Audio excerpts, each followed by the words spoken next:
Hello and welcome to Week 4's recap video for the Opus Magnum Tournament 2020. This puzzle, called Volatility and Tranquility, was meant to be an exploration of triplex glyphs and quintessence glyphs. The input here it contains every element but is heavily balanced towards fire. The production of quintessence requires one of each element, so it would be the water, fire, earth, and air, which leaves behind fire, salt, and fire. The second product, or I guess the first one if you're looking left to right, is this extremely triplex bonded structure of fire and earth, fire and salt. These triplex bonds are created using a triplex bonder, which requires you place this product in 3 different orientations for whatever bonds are being made at the end. And the metrics to optimize this solution for were cost and area. There's a small gotcha to be found in cost, and I'll start a new solution to sort of demonstrate the idea here. So in cost, you will definitely need this glyph because that's the only way to produce quintessence. You place one of each element in no specific order on these 4 ports, and a quintessence pops out of the middle. You're going to need a triplex bonder because obviously the input doesn't have any triplex bonds and you need to join fires into this output shape. And you'll need a debonder because every atom which goes into this has to be unique. Can't be bonded to other stuff. You might think, oh, you also need a bonder, but you don't. You do not need a bonder because the salt in the output and the fire in the output are bonded in a way that is already present in the input. If you never break this bond, there's no need to reform it. And if you take 3 of these inputs, create a quintessence, and leave behind fire, salt, fire, you can put the fire on the other fire and triplex bonder, assemble it all, leave this bond here, and that creates all 3 of these needed bonds once you've run through that process 3 times. So there isn't a reason to place a bonder in the solution at minimum cost. So that was the first potential gotcha. Some people had submitted solutions with a bonder in it. The second is not knowing yet the best way to interact with this glyph. This glyph is the limiting in terms of amount of track glyph. It's possible to interact with a triplex bonder without any track, because once you have bonded these 2, you can just pivot from the left, pivot from the right. There are solutions for cost optimization using a triplex bonder which do not require any track. But for glyphs that require you have pieces that do not have bonds on them, there are fundamental limits to the amount of track that you have to place for a cost-oriented solution. For this quintessence glyph, that number is 3 pieces of track, but only if you use a length 2 arm. If you use a length 3 arm, it actually requires 5 tracks, which seems like way too many. So if you use a length 3 arm, or length 2 arm, you get 3 tracks. You get access to these 2 points from one position, you get access to these 2 points from one position, and you get access to the center from the center position. Now, depending on whether you want to use indirect triplex or not, there is exactly 1 position you can place the triplex bonder in such that all 3 of these hexes of it are available to this arm. And that's right here. Up to symmetry. You can also, of course, place it here, but that's symmetrically identical. Same with rotating this. That allows this position, and this position all to get access. But it's not necessarily advantageous to use a triplex bonder in that position. Sometimes the solution will be faster if you have it somewhere else where one of the tiles is an unreachable tile, but you always have bonds being made that'll help you push something onto this to get the bonds you need to add. So the tiebreakers for cost and for area were cycles. So while I wanted people to find out the minimum for non-cycles metrics in this puzzle, I wanted the cycles tiebreakers to be the decider of who won. So with that in mind, let's start looking at some cost submissions. The first cost submission that we will look at is by Calaria. And she submitted 2 rather similar approaches. One which was slightly better for area. But they were both like first attempt at this puzzle, she did not use a bonder, but she did use a different piece that was available in this puzzle, the glyph of duplication right here. And we will see that that is because instead of building this output as salt, fire, fire, she chose to build as much fire as she could into the output all at once.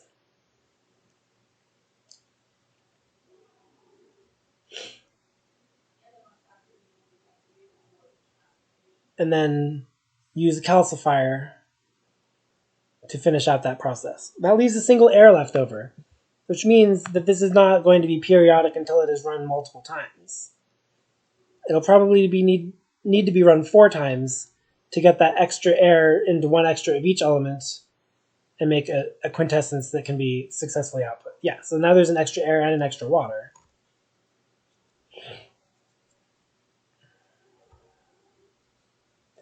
And it's interesting to see that she preps this input by doing slide pivot, slide pivot, slide pivot until it has the right element facing so that the waste is different each time without needing to change the code. It's the prep work of rotating this a few times suffices to make sure that the waste element is always distinct. So the choice to use only a length 1 arm did mean that the option of using 3 tracks and getting all of these points of the unification wasn't there. And I think with a length 1 arm, it might actually require all of this track to reach every single point of the unification glyph. So that's a slightly unfortunate aspect of the solution.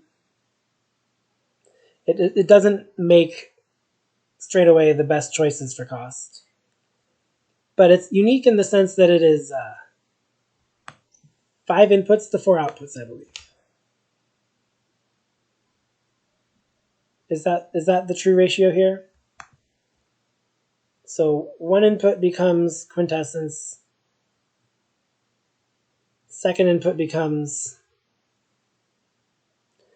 this and a waste. So you use 2 inputs and you make 1 of each output plus a waste. That makes sense because this is 4 and this is 9, so 13 atoms are needed to make 1 each. And this is 7, so you use 2 of these, you come up with 1 waste.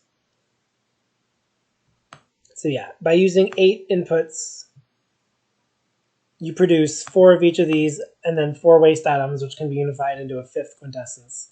So it's an 8 to 5 to 4 solution. That ratio requires you place calcification duplication. There is not a way to do that wastelessly if you cannot convert an element into an element of a different color. And the total cost of calcification duplication is also an extra 30 gold that the solution spends that it doesn't need to. But the track is also the most unfortunate part to me in that not knowing how you can use your track with unification cost Calariat quite a few gold. Regardless, this solution is very interesting to look at, but it's not demonstrating the principles that will win this puzzle. Next, we're going to look at solution from above. That is a kind of a hybrid cost and area solution, but let's start off by just treating it as a cost solution because it's going to have a lot more resemblance to some of the cost solutions we'll see than some of the better area solutions. Other than the fact that it is using a piston. So pistons are going to clearly put someone at a disadvantage for cost. But not knowing the 3 tracks way with a 2-arm to service this glyph of unification, I think this was a choice to just, I want to make sure that I can solve this puzzle, I can see the algorithm, I can see a way to do it with only 1 arm, let me code that up. And in that respect, From Above has done very well. Just take 110 gold, which is higher than the optimal. But it demonstrates what we didn't see before, where you take one of these inputs, you break off 4 atoms to make a quintessence, and what leaves you with a third of this output. And if you do it 3 times, you'll create 18 quintessence, 6 of these, and solve the puzzle. So no extraneous glyphs here in From Above solution. The only extra cost that is used is the piston, which costs the same as a single arm and 4 tracks, and then adding 4 tracks to that. So this is effectively a single arm and 8 tracks, compared with previously Kyleria having a single arm with 7 tracks, but extra glyphs.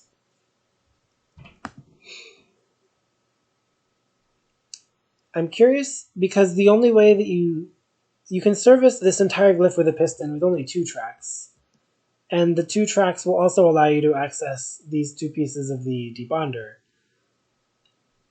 Evidently, I think From Above wanted to have access to all points of the debonder and several candidate points of the output, just in case they needed to make the arm extra long or anything to be able to put the debond or put the triplex together without any collisions. But we'll see another solution right up after this, which also uses triplex bonder, piston, and tracks, but is only using 2 tracks. And that is the solution from Flappy. Flappy uses 2 tracks and the same relative layout over this. So 1 piston in this position can reach all 3 of these, and then by being at length 2 in this position, it can reach both this and this. So this is the layout of a piston with 2 tracks, which covers the entirety of a glyph of unification. By using a piston, Flappy also bought themselves quite a bit more freedom to do disassembly with the extend and retract instructions. Did not use a bonder, is using the minimal set of glyphs, but is using plus 15 gold from choosing a piston instead of a single arm on 3 tracks. The storage of these intermediates is nice and organized, which I appreciate. It is not optimized for speed as a secondary. It's mostly for cleanliness and being able to solve the problem. And those pivots are quite pretty. When you have the option to be both length 2 and length 3, this problem isn't quite as hard. Being able to create all the pivots necessary to create this full triplex bonded structure when you're stuck with a fixed length 2 arm is a bit of a challenge, which this solution doesn't have to solve because the pivots, the piston is able to extend and retract it well.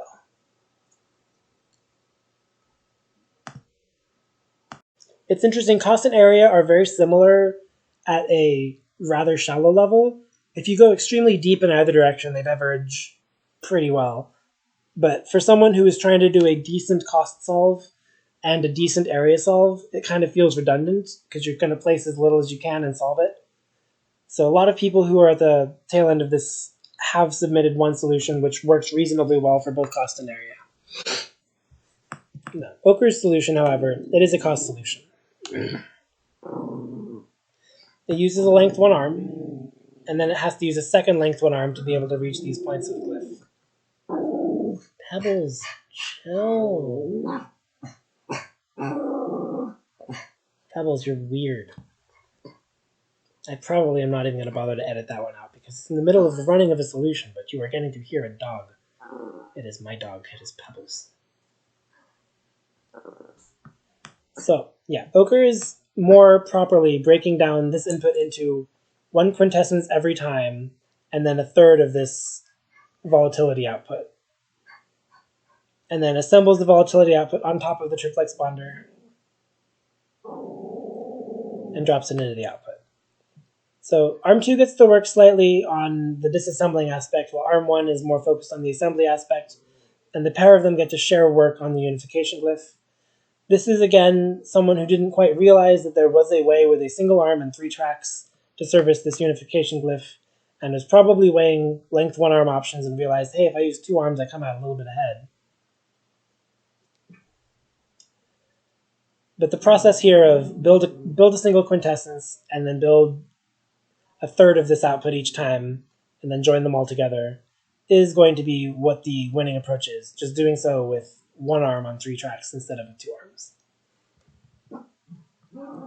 Next we have SGS. And SGS placed 4 tracks. This was not the only SGS was not the only person to use 4 tracks. I don't see if this last track piece buys them anything, except for access to this point on the triplex glyph. But as I mentioned when I was talking about the design considerations and the solver considerations, you don't need access to all 3 points of the triplex glyph. You don't even have to put it in that one specific position that works. all you need is that you can place bonds and make bonds. If you can get access to the first bond, you can pivot as you do to get to the rest. It also appears to me that SGS was treating cost area as the metric and not cost cycles, because their second metric here of area is quite good for. It's also nice, but they go to some effort to keep the middle bonds available to make first. It leaves me slightly curious whether or not they had an area second solution. They did make an area solution, so they chose to keep the area low on their cost solution and outline it clearly with all these equilibrium glyphs when it wasn't the primary thing to be chasing after you hit min cost. Yep, it's following the same algorithm that we'll see most of the solutions hit. So the remaining considerations once we see the first at min cost is what makes some solutions faster than others. But for now, let's keep going through the list. We got Gigs up next. Gigs' first submission to this tournament. Now, Giggs also chose to use 4 tracks, and I think this was not realizing that 3 was sufficient, because he has the length 2 arm. He has basically everything he needs to service 4 points. The missing usage for this was probably, again, with the consideration of the triplex bonder. But that is not needed. You can use a totally indirect triplex bonder in most cases, and it's still completely fine. Totally indirect actually wouldn't work here because you have no bonder to create the structures to reach it, but semi-indirect is entirely valid. Also, okay, good. It's not aperiodic. I was afraid, seeing that it was shoved so far to this side, that there's an aperiodic consideration that ended up needing someone to like insert and delete instructions to get everything condensed. Fun fact for those who don't know, if you end up seeing something in the middle of a solution with a ton of instructions, and you realize, oh, these 17 instructions can be replaced by 14 instructions that achieve the exact same thing, but then I'll have to shift every part of my solution left or right to be able to squeeze that gap. What you can do, and it appears that this is what Giggs has done, you can place a new arm, you can insert whatever instructions you want at the beginning, you can insert those instructions to move the instruction tape to the side, and that will automatically close any and all gaps. And then, when that's done, you delete the extra instructions, you delete the extra arm, and you've shifted the tape. Here I have caused instruction errors which need to be fixed. And I don't see where. What the heck, game? This doesn't smell like instruction errors to me. Oh, okay. There is a single reset instruction that is spilling over now. It does not automatically compress any macro instructions. So if you are doing this tactic to squeeze your instruction tray shorter, you cannot do it if you have used C or V. It'll squish the V's next to each other and that'll ruin things. Or the C's. But yeah. This algorithm is very similar to all the others that we'll be seeing. There's not yet much to talk about what makes something fast at min cost, because we're not yet at min cost. But up next, Codzilla. Also a first-time submitter. Submitted this. It has the correct layout with the 3-track and the unification glyph. So now the only question is, what will make a solution fast? This, as the slowest of the 85 gold submissions, is somewhat of an exercise on what not to do for speed, but again, you've hit min cost, so that already guarantees full category points, and I shouldn't be saying first things that are about how it's not doing everything right, because it's doing the cost part of it, which is the primary metric. It's doing that completely correctly. What it is doing, though, which uses up quite a bit of processing time and space,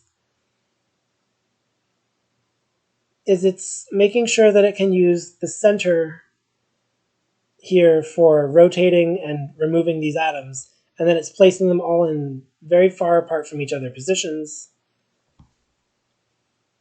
and it's taking this long trip to get each of them back, put them on this glyph, and this has to run 18 times before it's solved.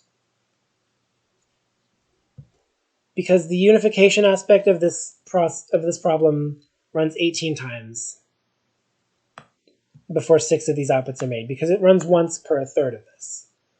Notably, that means that 18 quintessence are formed by a looping solution by the time 6 of these are formed.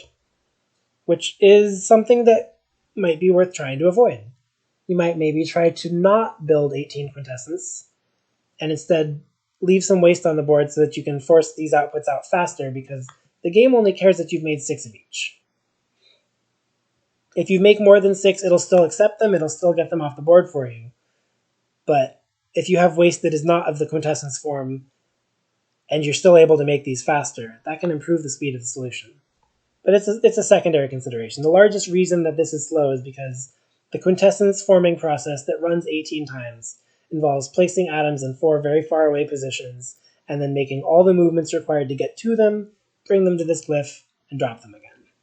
So I'm not going to run this through to completion, but this solution took 3,033 cycles. So let's see if at 85 cost, how far we can come down from that 3,000 number. Up next, among the optimal costs, we have Panic. 5 category points, as he put it. Like, I got minimum cost, I'm not actually going to work on other aspects of this. So this is the approach that I much better like for the quintessence forming. I much prefer this approach, where you basically work within 2 tracks and a debonder that's aligned with those 2 tracks, and you push pivot and you break off one piece and move it into position. What Panic has also done here is conditional logic.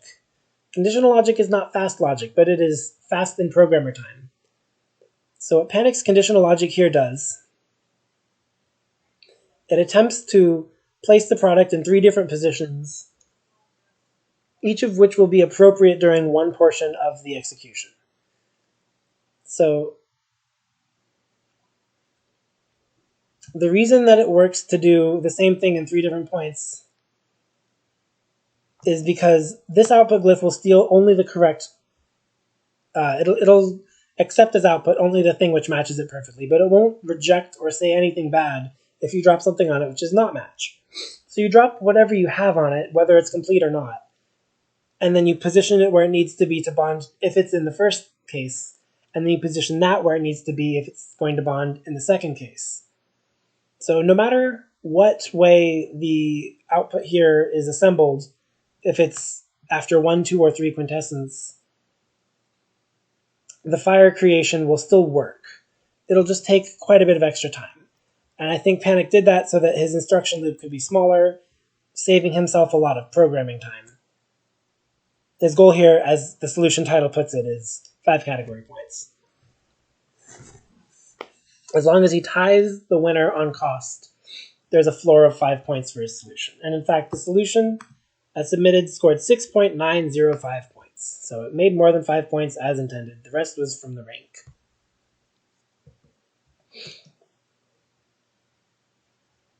It's interesting to me that there is an instruction tape you can execute, which will always put something in a position where the next instruction tape will succeed at putting something in a position where the next execution tape will succeed until it makes this. Basically, he has the cube root, as we were talking about in last week's puzzle. The cube root of this output exists every single time he makes it. I think that's pretty neat. But again, it's not the fastest. This takes 2,385 cycles, longer than I'm willing to click, especially given the fact that alt-clicking will only advance it by 1/3 of an output instead of a full output. Next up, we have Monster Racer, another 85 gold solution. What choices were made here? So it's another one with push pivot to get to the next atom in the input.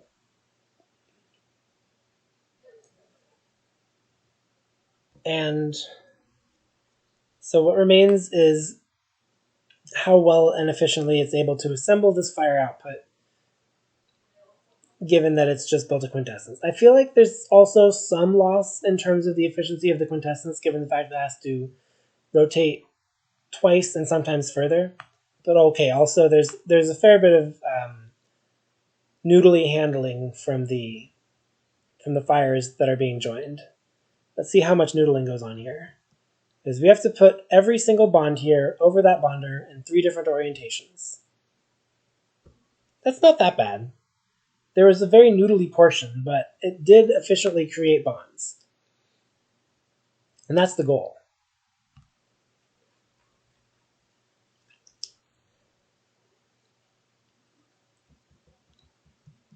I think the positioning of atoms on this glyph, given the position of the bonder or the debonder, is good.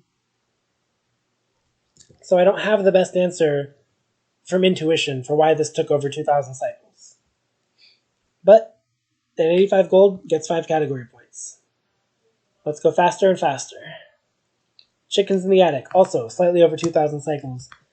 This is the first solution to use the trick that I mentioned where once you have 6 quintessence, building additional quintessence doesn't buy you anything.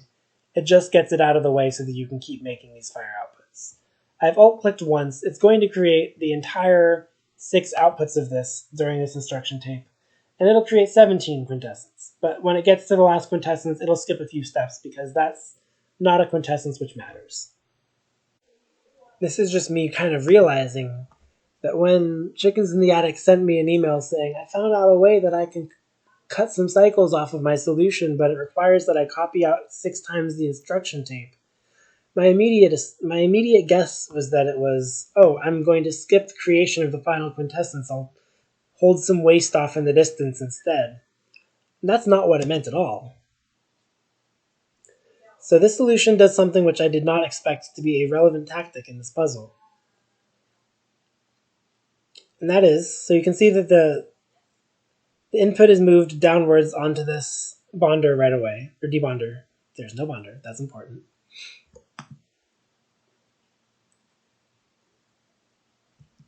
And then it's moved downwards onto the debonder again in the middle of fire processing, because that's a better time during the instruction tape for it to work, and because when you're delivering the fire, it drops it off by a point here, meaning that it would have to move up and grab and move back down if the input wasn't moved. So in this way, Chickens in the Attic saved themselves some loop length, but the loop length savings was across the boundary of one output of this fire, which meant that it now has an initialization problem, and the best way to do any solution to that was to copy it out 6 times. This does not do any quintessence saving. That was a misunderstanding on my part of what the message might mean, and I hadn't seen the solution front to back before making this video, so I didn't know what to expect of that. But yeah, the choice to move the input down right here, just so that it's slightly more cycle effective to get back to it and start doing some pivots, to save a few cycles, is it's clever. It's something that's relevant to cycle optimization, but some other choices in the solution, like the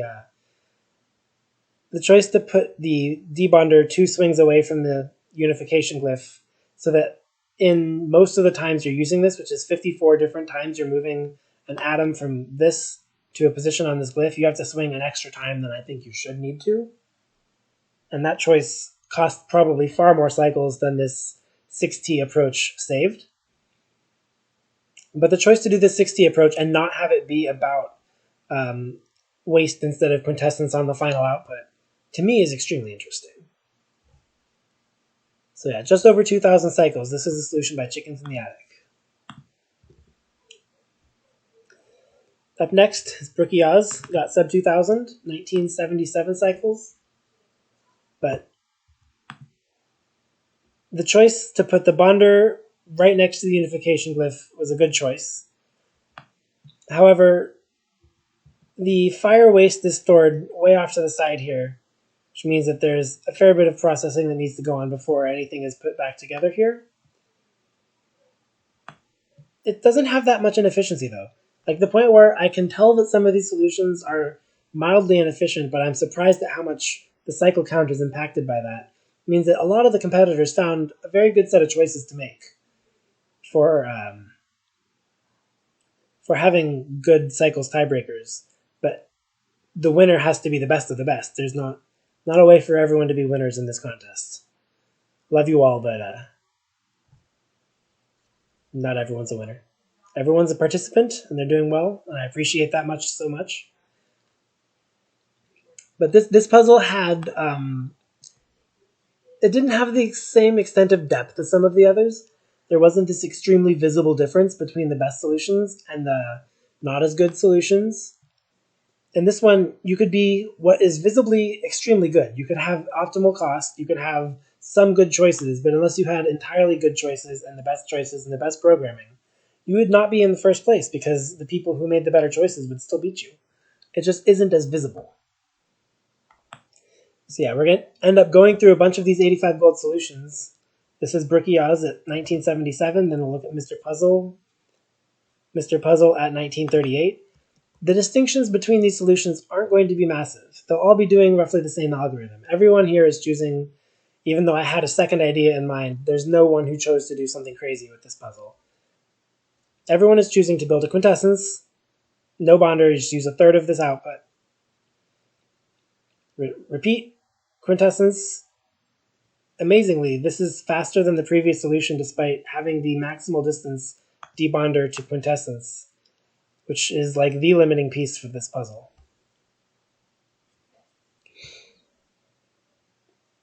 So the main distinctions are where you choose to put things clockwise around your arm and how noodly your assembly of the triplex final product is.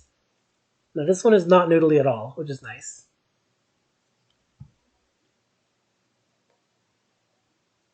But I'm somewhat shocked, honestly, that debonder right here beat debonder right next to unification on Cycle's tiebreaker.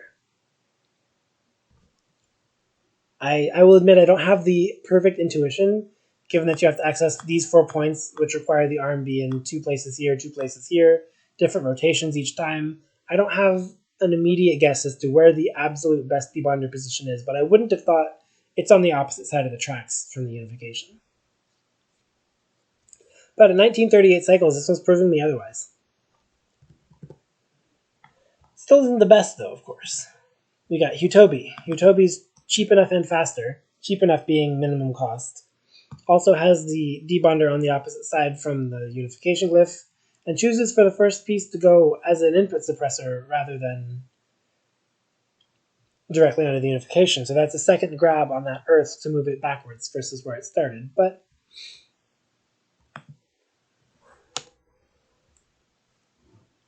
trying to minimize the amount of times that arm needs to go to a new place to do a new thing is in fact part of the task here. Okay, we have another one that is a 6T solution. I've alt-clicked here and it is not in the same state that it was when it started. We'll see whether it is the chickens in the attic way, where the input is kind of in a non-looping position, or whether this is first solution that we'll see so far to special case the final output to get slightly faster. It runs for 1893 cycles. So I'm going to pause it when we hit 11 out of 12, which should be in the 1800s.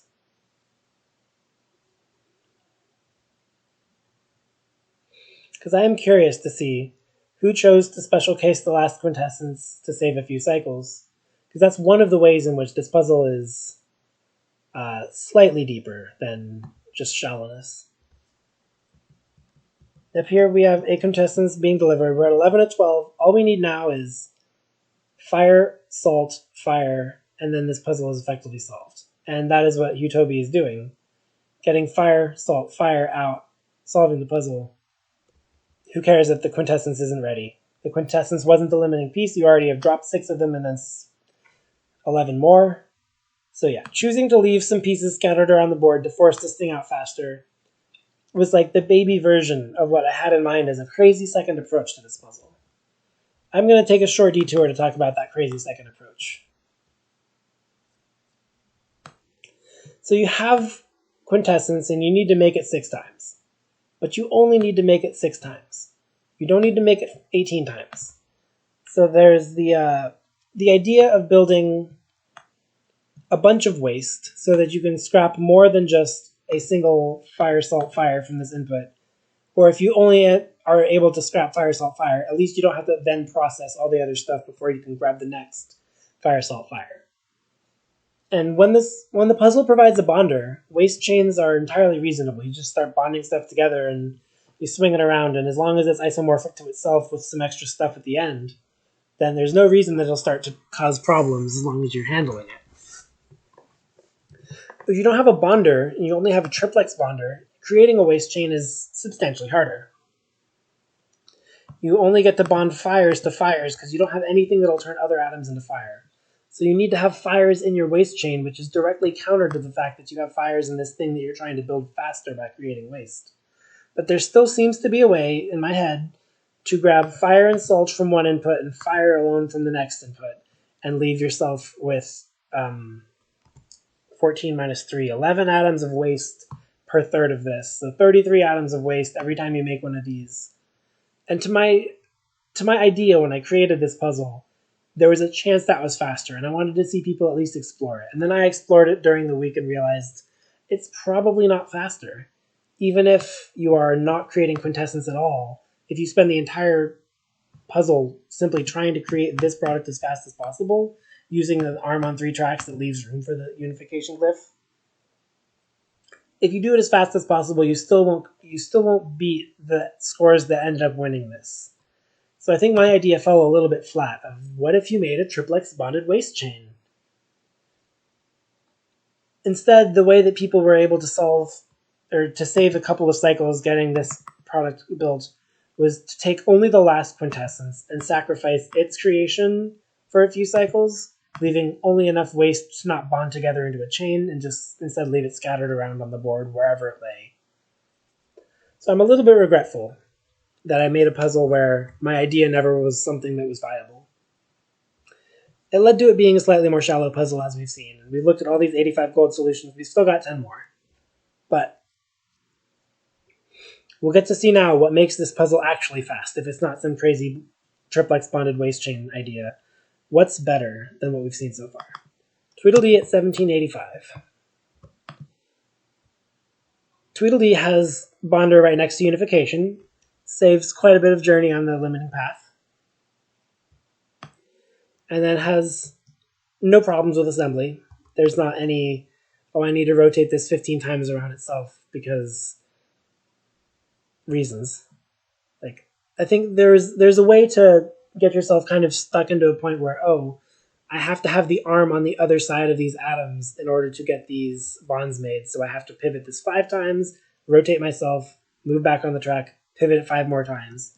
Like, I've definitely seen solutions that run into that, but I don't think any of them were people's final submissions. So that's nice. We didn't have too much regretful assembly. Yeah, I think that the bonder to unification path is the largest thing to consider in terms of cycle optimization, but there are definitely things beyond that regarding to how well you handle the disassembly of this product and how well you handle the assembly of the triplex bonds. Tweedledee's at 1785, then we have Rolamni, 1768. 2 swings or 3 to get the unification filled. And the triplex is very far away from the product, which to me is very strange. Also, to use the triplex in this position necessarily requires input suppression, so I'm very curious to see what happens once the last bonds are being made, the central ones.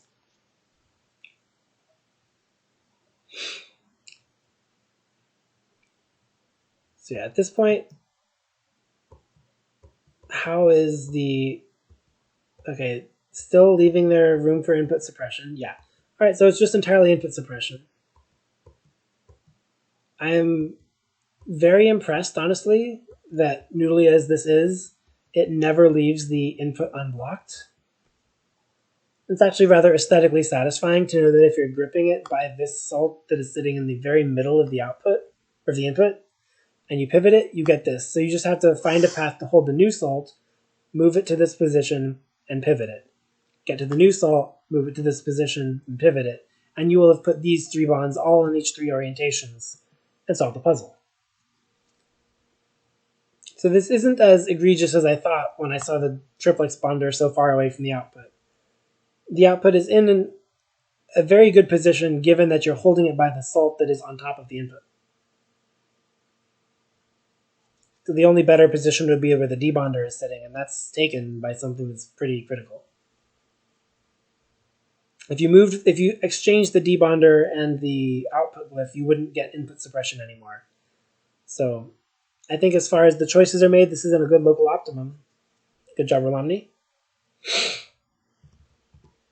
Up next, we have Brother Mojo. This is another 6T solution. So the debonder and the unification glyph are separated by a couple of swings, but it doesn't seem like the paths are necessarily awkward. Is he always grabbing it from the top or from the bottom? From the bottom. There we go. Except for the fire, which comes from the top. So I can see that 2 swings, that water takes quite a bit of effort to place. But yeah, I mean, design choice wise, this seems good to me. And what's left is putting that in all the necessary angles. It's also very convenient to the work of the rest of the solution that the product as it is growing gets to live so far out of the way. There's only one point that is even in range of the arm's motion, and that is this one, and that's where it grabs it and drops it. But everything else, none of the assemblies, none of the input disassembly will run into this point. And that's convenient. It means you don't have to sacrifice any of your own programming on the second time around. So now it was mentioned that this is a 6T solution. Let's see what it does for its 12th output. So this is the one where the quintessence might not actually be formed. It is storing 4 atoms in this position instead of the quintessence position. It still debonded everything. It just stored them like this instead. And then it does clean itself up afterwards. It wants to be good. Yeah, I'm curious how many cycles were saved by that special casing on 6T, because it's a lot of effort to go through, and I do think that unless you are confident that your loop length is as short as you can make it, it's not yet worth it to go for the 6T. But Brother Mojo deemed it worth it and went for it, and that submission took effort. Thank you. Up next, Sevier. 1654 cycles. That choice to break the bond here was nice. I like. Okay. The disassembly order here is nice because it's able to put the fire up on this triplex bonder before the unification is complete. Because it's just going around the ring. It uses one extra pivot to access things that have the bond to the center. Yeah, that's what I was more thinking of as like an efficient disassembly route of a ring using a 2-arm and some track.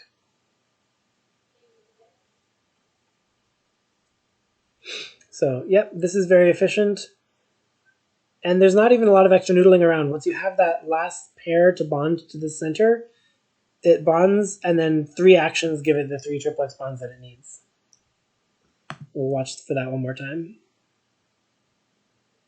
Yeah, for the last one, it will first bond the single fire, because it's on the way. And then it will pivot, move, bond, undo, which means all that's left is placing this piece here. It's the only bonds that need to be formed are that one, and that one. So it takes so few cycles, and the delivery process is in the midst of going back to grab the input because it's slide. There's a lot of very good cycle savings that are just like 1 or 2 at a time that end up adding up. I didn't check to see whether this was a 6T solution, and I haven't let it play through enough times to find out. But it is a looping solution, so there's no special exception being made for the 6th Quicksilver. Or quintessence. Yeah. So that's Sevier. Next we have Mattermonkey. Mattermonkey with 1641. That's a small margin of victory over the previous. This is 13 cycles better than Sevier's.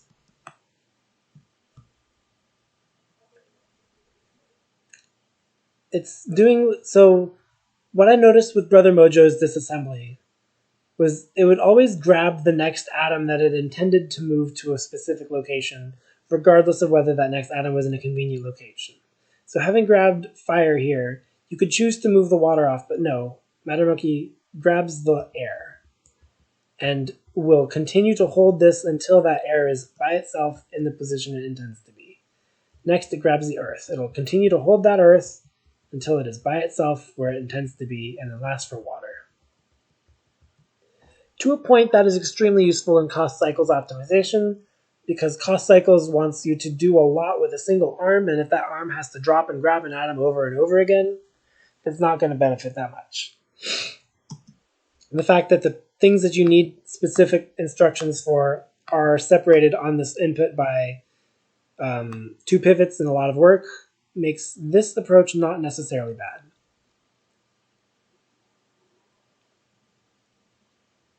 And then a bit of noodling, similar to Rolomni's in terms of you find the next salt, you move it to the specific location, you pivot it twice, grab the next salt, move it to a specific location, pivot it twice. In Rolomni's case, that specific location was the middle of the input suppression. In Mattermonkey's, it is sitting here on top of the corner of the output, meaning that once it is done with that pivot, you pivot back and the output is complete. We'll watch that happen one more time, but I'm pretty sure since this is not a 6D solution, there's not that much more to see that we haven't already seen. There's this. You join them all, and then grab this salt, you move it over here, and you pivot it twice. Or 4 times, because you unpivoted it twice by rotating. Repeat, grab that salt, move it there, pivot it. And that's the solution. So this is 1641. Decent sized jump next to Fiondeer. Fiondeer has 1544. Uses the unbonder close to the unification. Very good cost cycles choice. Chooses that the first fire that is broken off is part of the triplex instead of the unification. And uses some input suppression to pass the salt fire that is bonded together back to join this right away. I think that's pretty neat. I think that earns quite a few cycles back. You don't have to travel in a long loop. The first fire does have to travel in a long loop, which is a little unfortunate. Now let's see how the final piece is assembled. Pivot here, yep. And then that bond is made. That's extremely efficient triplex bond making, because every time you place something, you place it on this. And from this point, very little extra effort needs to be taken to make it have the full 3 triplex bonds. So, very neat solution here from Fiondeer. I'm a little curious why some of the modifications to this happen before the quintessence is dropped and some happen after. But because the quintessence is kind of an on the way from drop off, oh, I'm close to this, I might as well do something with it. It might have been like a few 2 or 3 cycle here or there trade-offs that he analyzed and made sure that this was the correct choice. Or it might have been random. Regardless, Fiondeer's in 4th place for the cycles tiebreaker on this puzzle. 3rd place is me. This is my validation solve, 1447. I did, in fact, do the try-hard thing and do a 6D solution, so I have debonder next to unification, but on the other side of it from the input, because the other things which are debonded need to go to the output, not to the input. I think that's an important thing to consider.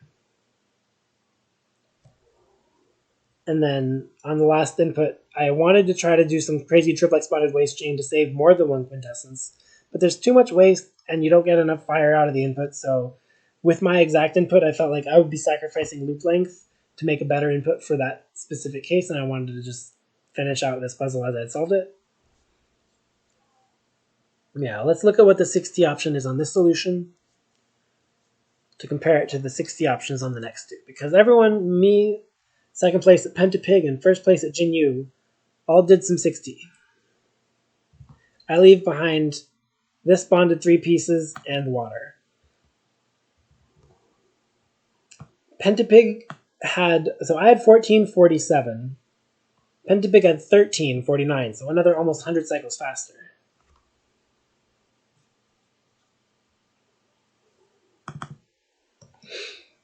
But the solution from Pentapig is very similar to my own in terms of the positions of input quintessence output unification glyph debonder.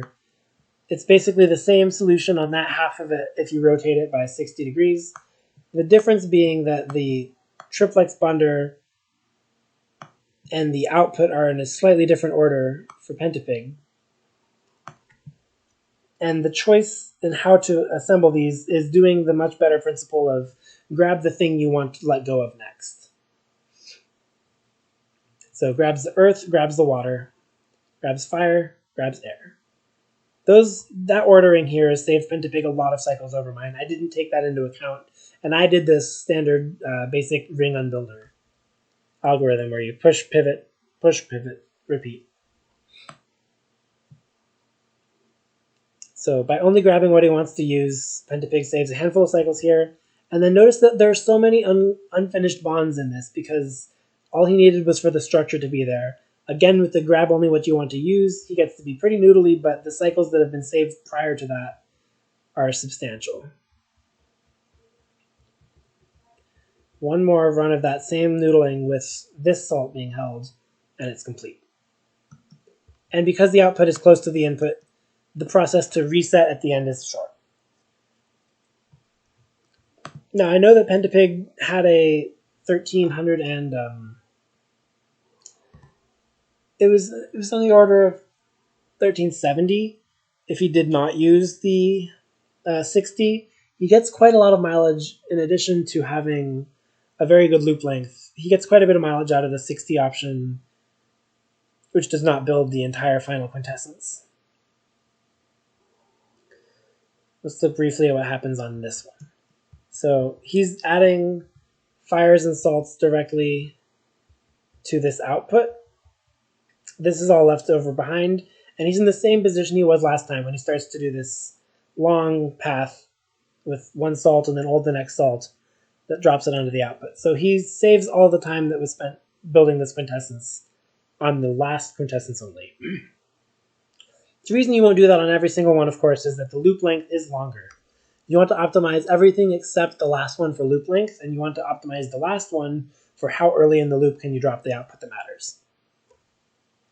But at 1349, keep in mind that number, Pentapig was only narrowly beaten by Jinyu at 1345. Another very similar choice with the debonder past the unification from the input, and then the unification right next to this, or the debonder also right next to the triplex. So the three pieces where you're doing the work, you want the disassembly to happen as close to both of them as possible. So having it sit in the middle is ideal. And this short trip from the debonder to the unification, I think ended up winning Jinyu this last little bit over Pentapig. There were some trade-offs that needed to be made in order to have these two so close together. Interestingly also, the disassembly process here is kind of a hybrid. You grab what you want to use, so you go across to grab the earth instead of grabbing the next closest one. And then you break off a fire because that's the next most convenient thing to grab. And then you break off the air and finish the job. Jinyu does complete the triplex bonds on the portions that are intermediates, instead of what Pentapig did, which left a lot of triplex bonds to be made later on. Which means that Jinyu's final task is short. But the use of this tile right here, the far side of the debonder, in creating this final output, right here, does prevent Jinyu's 6T approach from being quite as effective. He still does go 6T because it's Jinyu's willing to go to all this effort. This has been shown time and time again. But the only savings that are made by going 6T in this particular solution are that you don't have to go down, grab this quintessence, and put it in the output. We'll notice that he even still makes this final quintessence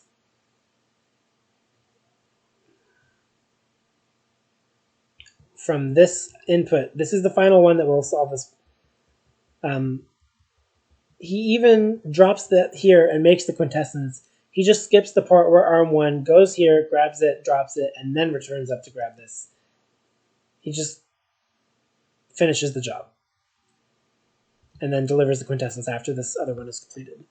So the change in the instructions for the 6T was very minimal, but the loop length was significantly shorter, enough so that this beat out pentapix solution by 4 cycles for first place. Now area. And of course, you'll have noticed from all of this cost that you have to do a lot of spinning and moving of a very, very large piece in order to get it to sit on this at all the right angles. And you have to do that for every single bond in here, so there's not even a shortcut way where you can do all the hard triplex first and then stick the stuff on it that makes it big. It's going to be big at some point during the triplex bonds. And there's no bonder. You know that there's not a bonder. You can add one if you want, but you don't have to add one. So the number of required glyphs is extremely low. It's not nearly enough to cover the fact that this output is going to swing over through a lot of space. So what does an area optimization process for this solution look like? Well, let's start by working through just some of the submissions. So, as I mentioned before, quite a few of the submissions for area were also submissions for cost. And so we can skip over the solutions of Godzilla, Panic, Monster Racer, Gigs, and Flappy, which were all their same solution we just looked at in the cost category, but treated as an area solution effectively. We will not be learning much about how to optimize this puzzle for area from the cost submissions. So the first solution we will look at is Calaria. And Calaria's is also effectively her cost submission, but with slightly different, it was called Sol2-ish. I think using a piston instead of a bunch of arms and track, but the same algorithm that we saw her use in the cost category, in which a pair of inputs would turn into one of each output and one waste atom, and then the choices to pivot beforehand will cause the waste atom to be of a different type each time, and then the fourth time around, when you've grabbed 8 inputs, you will have enough of the waste to build one more quintessence and get it out of the board. Algorithmically, this remains very cool, but it still uses extra glyphs. An area that doesn't necessarily punish you, you have to take the area you use to place the glyphs, but the bigger hit to the area in this puzzle for almost everyone was the space that you need to make the swings to complete this product. And you can see this section here is going to be formed, or is going to be filled, I guess, when she starts to do those pivots right there that prepare this last triplex bond that is formed. Basically, right before your product is output, it is at its largest, and if you're still doing things to this product, it's going to be bonding. Those bonds are mostly triplex bonds. If you're not using an actual bonder, they're always going to be triplex bonds, and those take so much space because you have to rotate this large product and get it into 3 different orientations. So the challenge in area, which this solution doesn't particularly demonstrate a solution to, is how do you not take up extra space with those swings?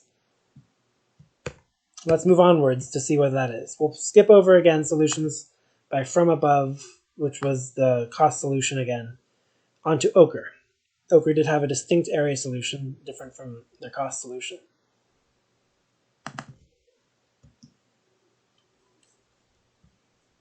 And we see that initially the solution has only 35 area and is mostly serviced by arm 1. I'm getting the impression right away that arm 2 was added late into the solution process when they realized that arm 1 would be in the way if it tried to do the pivots needed to create this output. So arm 2 participates only at the very end, only right here, and only well after the solution has already exceeded its 35 area footprint.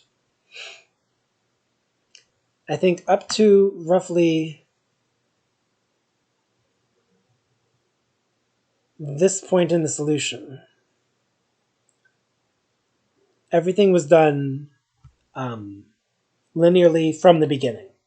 This is a solution that looks like the person who created it started the process without knowing what the end of the process would look like.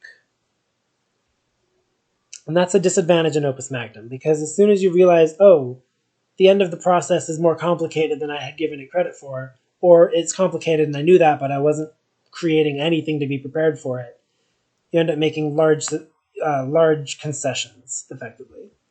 So here we have 37 area very quickly become 39, 41, 43, 43 still, but then it has to get to the output, and 44, and 45, and 48, 50. Lots of concessions being made in the last minute. So many tiles here fall victim to the same thing that we saw in Calaria's solution of, well, we have this large output and we haven't finished it, but we need to move it as is and take up a lot more area than it was ready to take up. And that's unfortunate because working backwards from this puzzle is the way to approach how to get the minimum number of area, and this solution very clearly was built in the beginning without taking that into account. It was a afterthought, effectively. I think even the addition of ARM2 was an afterthought. A holistic approach to this, where you consider the entire problem and solve the hardest parts first and then work backwards, will generally beat a linear approach where you start from the beginning, solve whatever's in front of you, and eventually realize, oh, I'm unprepared. We'll look next at Chickens in the Attic's area submission.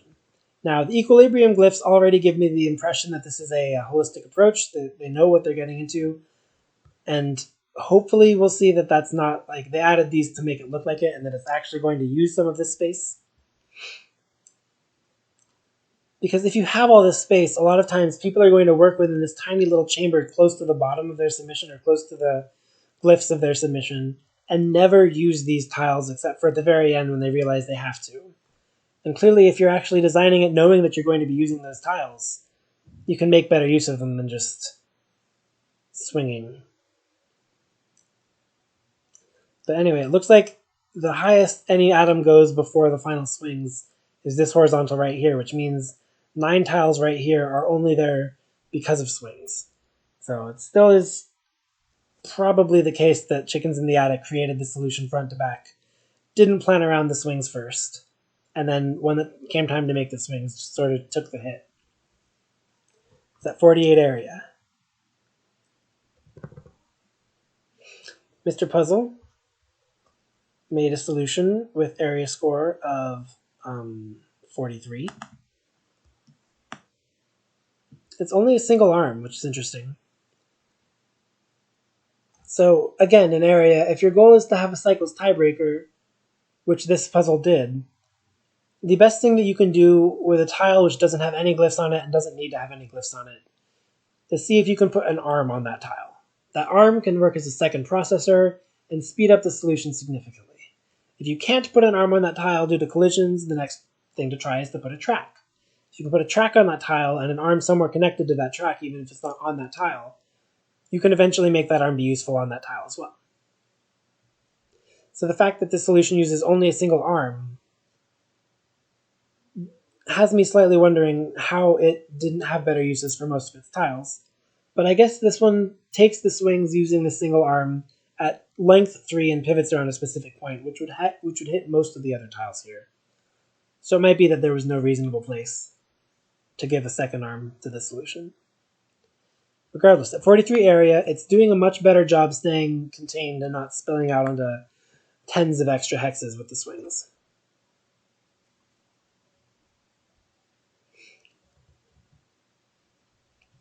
We have Tweedledee next, 42 area. I approve greatly. I am Biggie Mac 42 after all.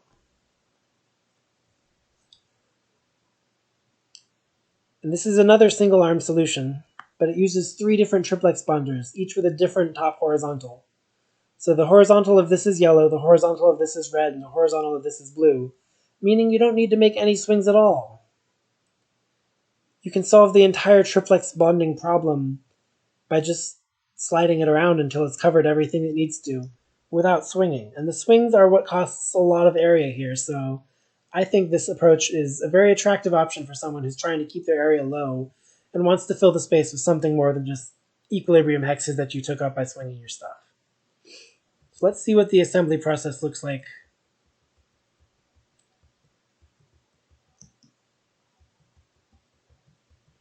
So from this point, the product is all in one piece, but there are still bonds which need to be formed.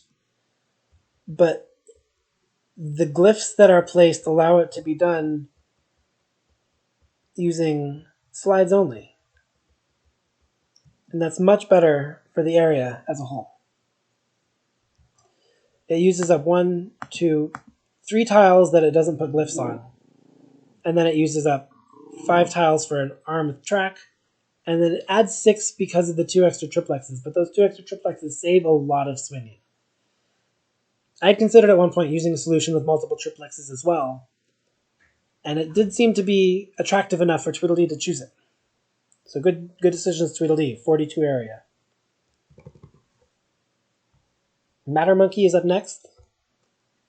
Mattermonkey with 42 area as well, but slightly faster, using more arms, fewer glyphs. It's apparent that this solution has a disassembly area and an assembly area. It also isn't making very good use of the fact that multiple arms serve as multiple processors. Makes me wonder whether some of these arms were in fact added as an afterthought after a plan was already formed. But regardless, we've made all this quintessence, replacing pieces into this storage. What's next to do is create the output with as few extra swingy spots as possible. But because the area around this output, has only this glyph as coverage, all this extra space that is taken up is still going to be like necessary equilibrium glyphs, which is a waste of space somewhat. You can certainly find a way to move this portion of the solution over next to this so that it covers some of the tiles which are otherwise hit. You have to avoid collisions, which can require some amount of creativity. But even if you're always suppressing the input, you can keep the collisions from hitting the input. Basically, there's a problem in this solution is that it has no coverage for this area, no coverage for this area. So when it's done with its creations of the 3/3 of the output and it wants to build the output proper, it uses up all this extra space that I think it was prepared to use. This doesn't strike me as a solution that was built front to back and got blindsided by how much extra area it was going to take up. But it was prepared to use all this area without preparing to mitigate the use of that area by putting other glyphs there. Still, I will never call a solution that 42 is the score a bad solution, so a good solution from Mattermonkey. Now we get a jump from 42 to 37. 37 area is Severe's submission, called Severe Area Yuck. And we see these 4 equilibrium glyphs. So that's the reason for the yuck, I believe. I think the intention was for the solution to live properly within the footprint that is not these 4 equilibrium glyphs, and then close towards the end, similar to the others, we see getting blindsided by the rotations and needing to use these glyphs anyway. Let's see how far into the submission it makes before using these 4 tiles. So, hasn't used them yet. Also, notably, you replace. So this is a tactic we'll see later. A lot of solutions will take their quintessence that they've built, and instead of putting it in the output, they'll put it over the input. This is the best available atom to block this input without preventing the progression of any of the solution. And it means that once you have pieces all built, this is all space that is available to you to swing through without having to put equilibrium glyphs or otherwise just swing through it without an equilibrium glyph. The most useful way to use the input is for space as storage and as swinging. And yeah, we can also see it. Severe's solution has not yet used these 4 and has built this much of the output.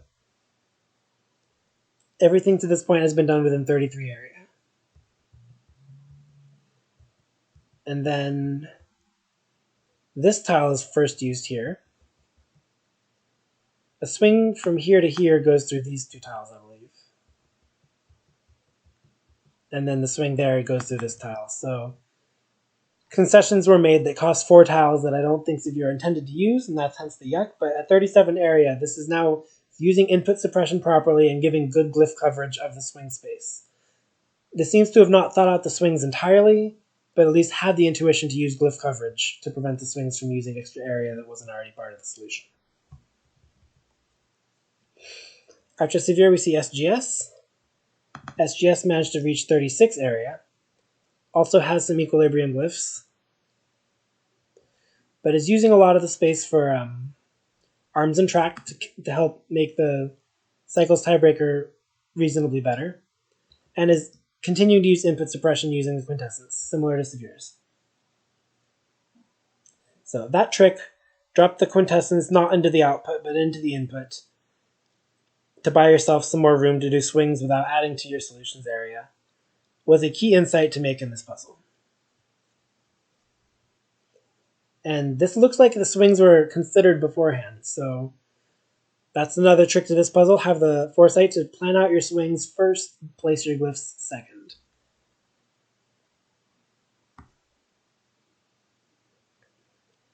So a very good solution here. 36 area from SGS.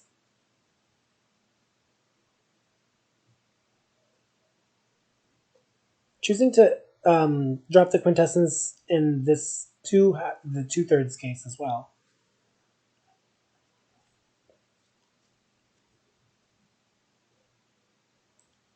Yeah.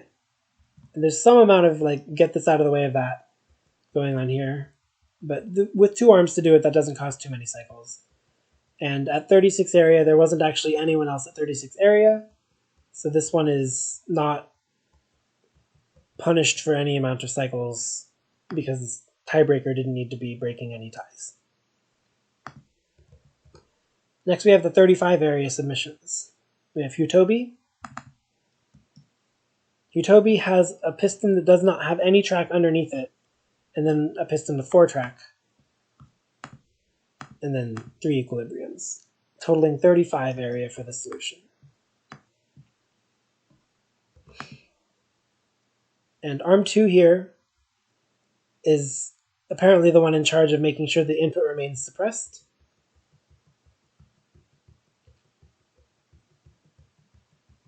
And yep, the quintessence is being used to suppress the input for the final piece. Let's see what the final swings let's see what the final swings look like. So no remaining triplex bonds need to be made between central atoms and edge atoms. But there's still one missing here, and there's all the ones missing between these.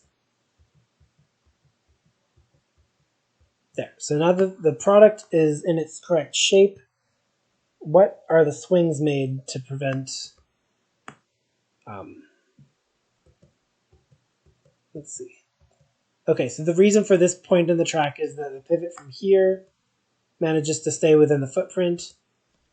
And you do 2 pivots from here, interesting. And then push 2 pivots again. All right, yeah, that's a well-planned swing. So one arm handling a push 2 pivots, takes up a very specific footprint. Hutobi managed to put all of the relevant glyphs and input to suppress those positions. The only downside being that if the debonder is on the edge of your solution, and then you have this Y shape, it's impossible to debond it without taking an extra tile that I think Hutobi would have wanted to avoid. So yeah, the footprint and the usage of swings is great, but there is an extra area taken up by the fact that this debonder is at the edge of the solution. Still, 35 area. I believe this was something on the order of 1700 cycles. Yeah, 1793 cycles. I had a 35 area solution as well. I had a lot of track. I didn't want to place any equilibriums. I figured, if I'm optimizing for area, but I have cycle secondary, every time that I have a tile that I'm not using for a glyph, I might as well have it be productive for an arm some way.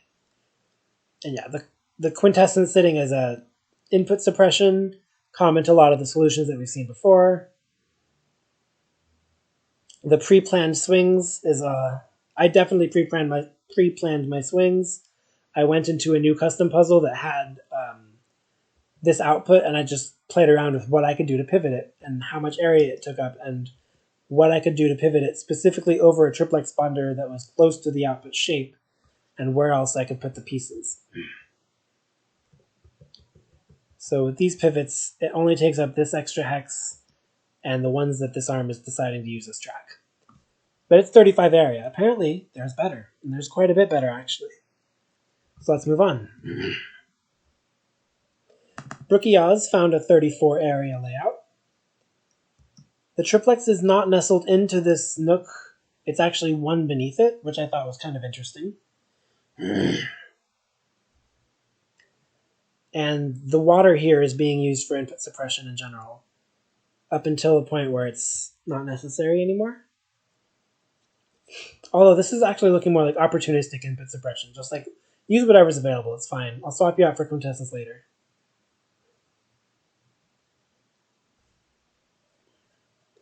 So the bonder is not at the very edge of the solution because it's not, at least both sides of the bonder aren't at the very edge of the solution, which means that there's not the problem that we saw previously in Utopi's solution.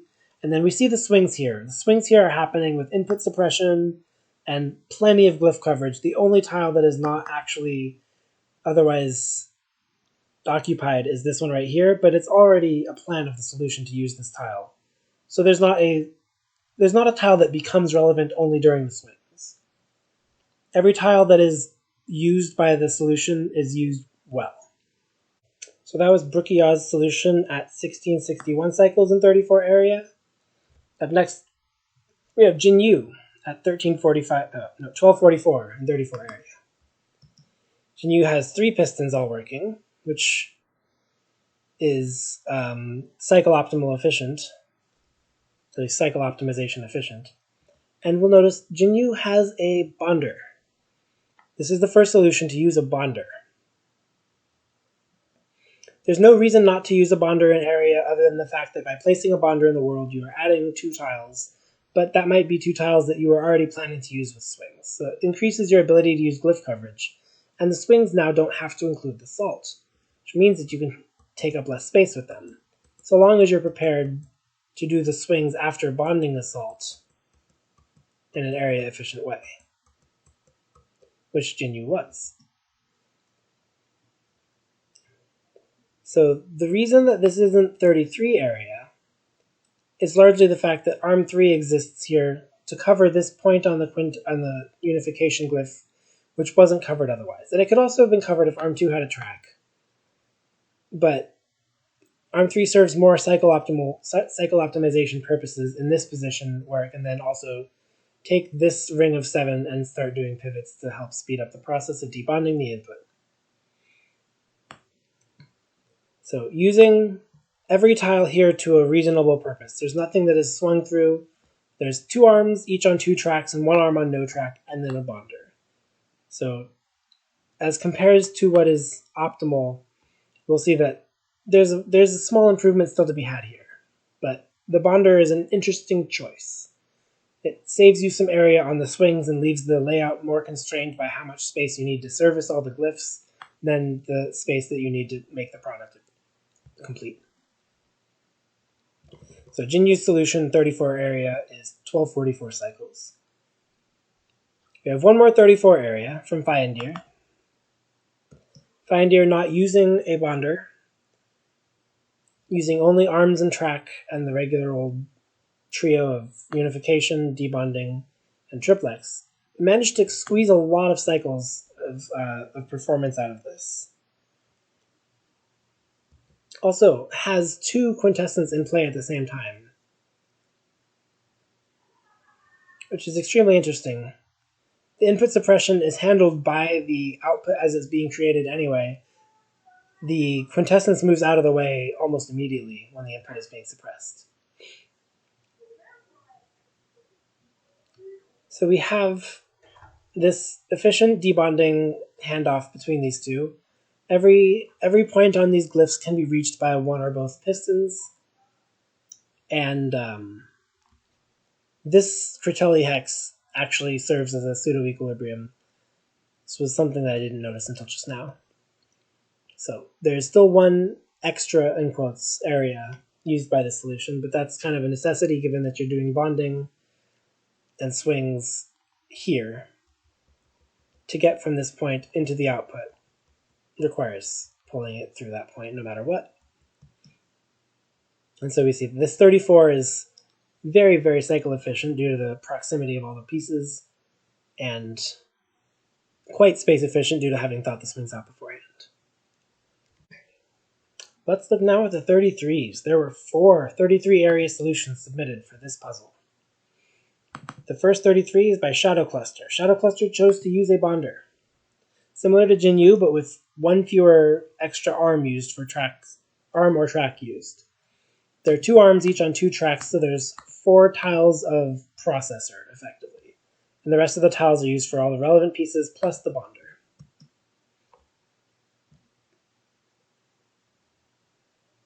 There is a question of whether this layout is ideal for a cycle secondary, but it does achieve 33, which I believe was the primary goal here for Shadow Cluster, of showing how low area it could go.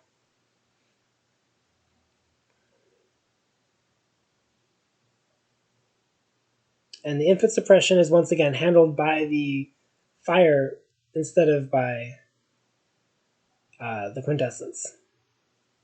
Or in this case, it's handled by the salt.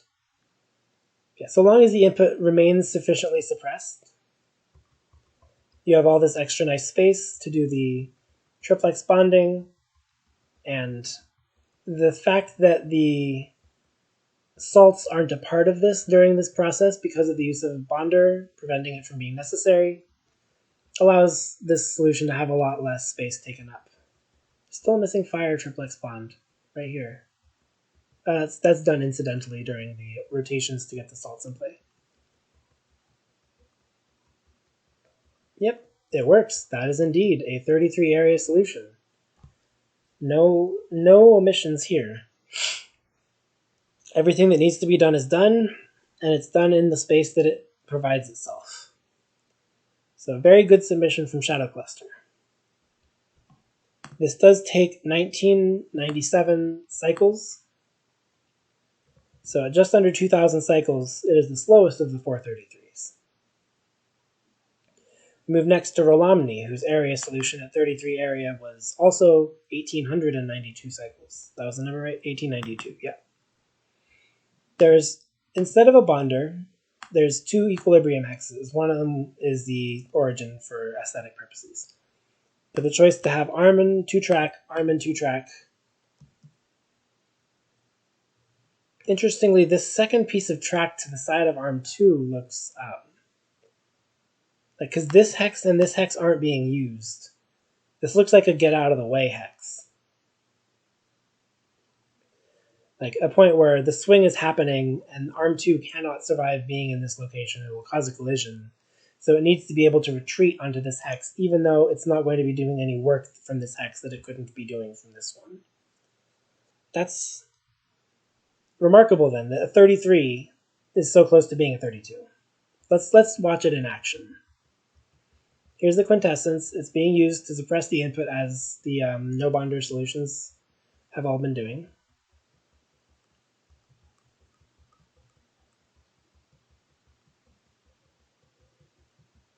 And we have the full product that pivots up to this point, and arm 2 gets out of the way to perform this pivot. I see. A pivot about this point, no matter which arm is doing it, is going to collide with an arm sitting in here. So arm 2 backs up so that it can do that pivot with no collision. Well, it makes sense that that concession had to be made. There wasn't quite enough space to do the full set of pivots and have all the glyph coverage that you wanted. But it's a shame that arm 2 in this position is the best you can do effectively. There's not a better position with this layout to put arms in so that you won't take up 4 hexes. There's not a 3 hexes of processing submission here. Still very good solution by Rolomni. It's following the same algorithm, but is doing so in only 33 area and quite effectively. So 1892 cycles for 33 for Rolomni. We next see Pentapig, 1813 cycles. Pentapig is another solution that chooses to use a bonder, similar to Shadow Cluster and Jinyu.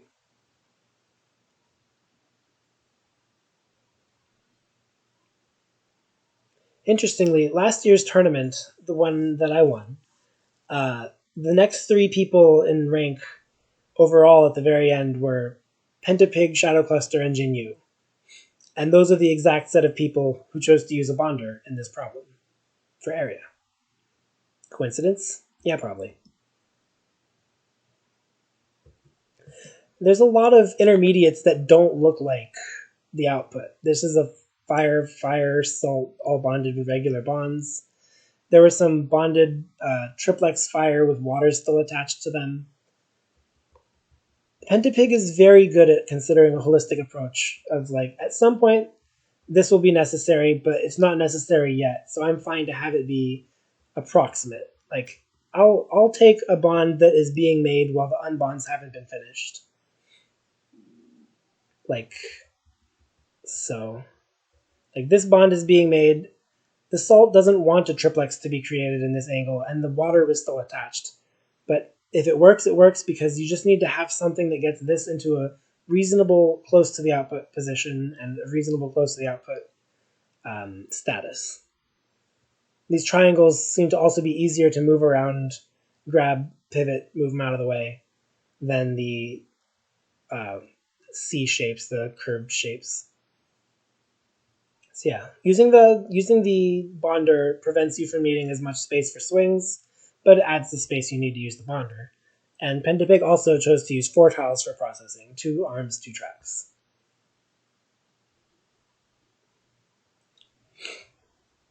So we saw just under 2,000 from Shadow Cluster, just under 1,900 from from Rolomny, and then 1813 from Pentapig. So the winner, 33 area, was way faster at 1496 cycles. And this is Brother Mojo's solution. So notice that the only difference between this layout and Rolomny's is the choice to put a track like this instead of like this. That's honestly the only difference. There's the fact that it's been rotated. But if we were looking at this, and we put this equilibrium hex right here and one here, and rotate like this, we have arrived on Brother Mojo's layout. So Rolomny, with his, I just need to get out of the way, otherwise it would have been a 32. And Brother Mojo had very similar ideas, and were very, very successful with this area solution. So what makes Brother Mojo so much faster? Well, so the 2 processing core, like the 2 processing arms, arm 2 is able to be much more useful thanks to the ability to move into this hex without it only being for an area emission. So I think Brother Mojo found basically the same concession that Rolomny had to make, but planned holistically around it and thought, okay, well, if I have this hex, I'm going to use it. And accordingly, this final assembly here happens earlier in better parallelism and manages to do all these swings within the footprint that is needed to stay in 33 area. The coverage of the unification glyph is achieved by this crisscross. The parallel handling of this section right here always impressed me.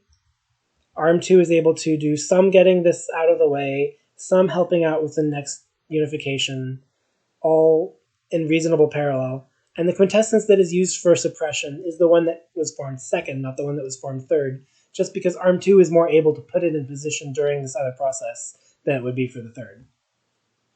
So the parallelism in this, using the 2 arms in this way instead of the way Rolomny had them, saved quite a few cycles.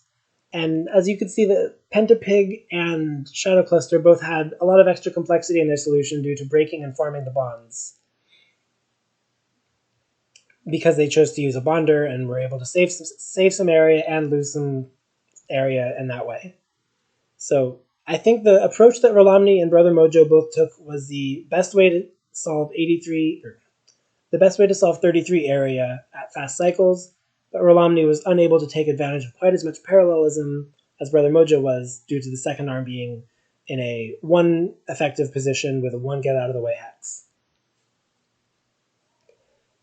I guess we could conclude from this that Romamni might have been the closest to 32, but Brother Mojo was the best at 33. And when close doesn't quite matter, that means Brother Mojo is this category's winner. Congratulations on an excellent solution. Week 5 is still ongoing at the time of publishing, so if you want to check out that tournament post, I'll link it in the description of this video. Please feel free to come and join in for week 5. It's called Overloaded. It's a production puzzle with tons of inputs and not enough space to use them all. Thanks for watching, and see you next time.